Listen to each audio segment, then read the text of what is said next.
Então vamos lá, gente, mostrar para vocês aqui um caso de alinhadores, que mostra muito bem o porquê da importância do scanner dentro das nossas clínicas, dentro dos nossos consultórios, otimizando os nossos resultados.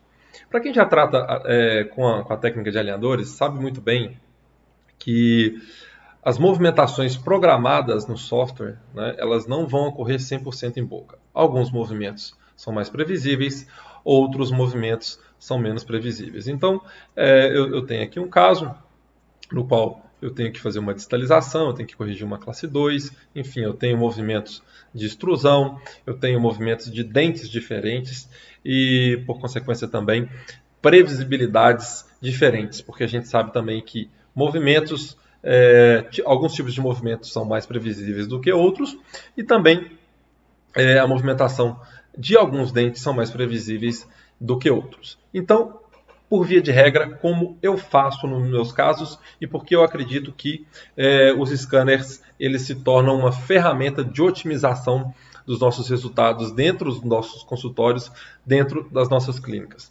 Por via de regra, eu evoluo com os meus alinhadores até a 14ª placa, 14ª, 15ª placa. Por quê?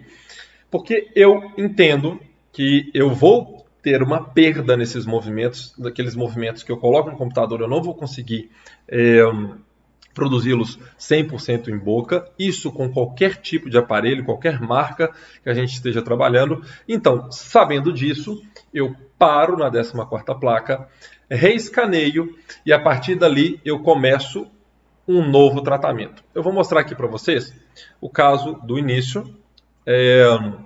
No superior, eu tenho 28 placas na região superior e 24 placas na região inferior.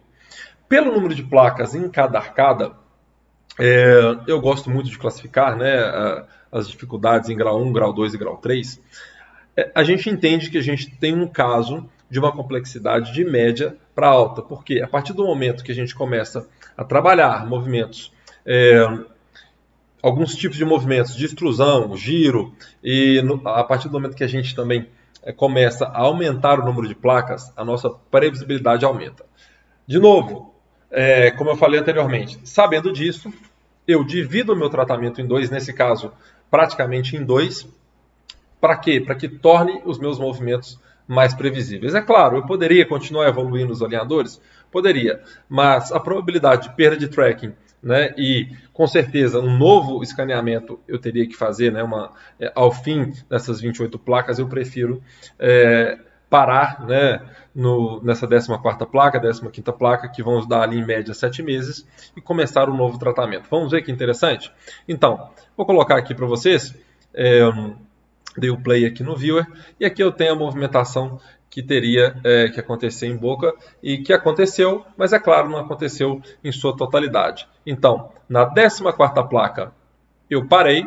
Vejam, então, eu teria que ter um resultado bem próximo a esse. Reescaneei, e a partir daí, comecei, né, um novo tratamento. Vamos ver na região inferior como deveria estar, né? Eu tinha, né, um apinhamento aqui na região anterior e na 14ª placa eu teria que ter praticamente já dissolvido esse apinhamento. Na região superior, qual era a condição, qual era a situação, né? Eu tinha um diastema na região anterior e teria que, ao término da 14ª placa, já ter feito uma quantidade já considerável de distalização. Claro, não toda a distalização da qual eu necessito. Vamos ver uma vista lateral. Deixa eu colocar aqui na... Vista lateral. Então, eu tenho uma distalização de molares, depois eu vou buscando ali os premolares. Percebam, aqui eu já estou na 15ª placa. Então vamos lá, o que eu fiz nesse caso? Guardem bem esse número. Eu parei na 14ª, só que no meu planejamento eu teria que ir até a 28ª placa no superior e a 24ª placa no inferior. Só que Na 14ª placa, o que eu fiz? Eu reescaneei e aqui eu tenho o resultado. Olha que legal, olha que bacana. Interessante, a gente pode acompanhar, né, fazer essa comparação dos viewers. Eu vou até colocar aqui na 14ª placa, para que a gente possa ver, né, o quão próximo ficou e o quão eficiente foi a minha mecânica. Poderia continuar? Poderia, né? Só que, de novo, no intuito de aumentar a eficiência, e já sabendo, né, das limitações da técnica e dos aparelhos, do aparelho em específico do alinhador, eu prefiro adotar esse tipo de estratégia. Vamos lá? Olha que interessante. Então, eu tenho o novo escaneamento e eu tenho 13 placas no superior e 13 placas no inferior, que condiz, e é bem próximo, né? Se eu somar as 13 placas com as 14 placas que eu tenho aqui agora, no superior, no meu planejamento inicial, eu estava falando em 28 placas, ok, estou falando em 27, então estou dentro, né, daquilo que eu previ. E no inferior, eu estou falando em 24 placas. Como eu parei aqui na 14ª placa, eu tenho 27. Eu tenho uma diferença no inferior de 3 placas, tá? Isso se explica pelo fato, gente, é normal, tá? Essa pequena variação. O que não pode no primeiro planejamento está planejado 28 placas e num segundo planejamento vir planejado mais 28 placas. Quer dizer que você não foi eficiente, ou o planejamento não foi eficiente, ou você também não foi eficiente na execução da técnica, que é muito importante. Isso não quer dizer que o planejamento feito, né, bem feito, claro, a estratégia bem feita, se você, profissional, não consegue executar a técnica da maneira adequada, é claro que os resultados não vão vir. Mas nesse caso aqui em específico, eu tive um acréscimo apenas de 3 placas, quando comparado, né, 14 no inferior mais 13, 27, eu estou ainda numa condição bastante razoável, provavelmente um pouquinho de perda quando a gente fala, principalmente nessa região anterior aqui, onde a gente tinha, né? Deixa eu mostrar aqui para vocês.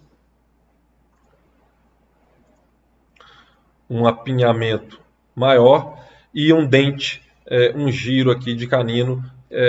Para quem trata com alinhador, para quem já tem experiência, já sabe muito bem que o canino ele realmente é um dente um pouco mais complicado da gente poder fazer o giro. Tá legal? Então vejam, né? Agora a partir do meu segundo estágio, eu vou ter o restante da evolução do meu tratamento. É claro que, neste caso, eu utilizei mecânica auxiliar, botão e elástico, né, para potencializar o efeito, né, funcionando também aqui como ancoragem para essa distalização, no caso de alinhadores. É importante também as mecânicas auxiliares, por isso que eu falei e repito, é importante que você também saiba executar a técnica para que a gente obtenha os resultados esperados com os alinhadores.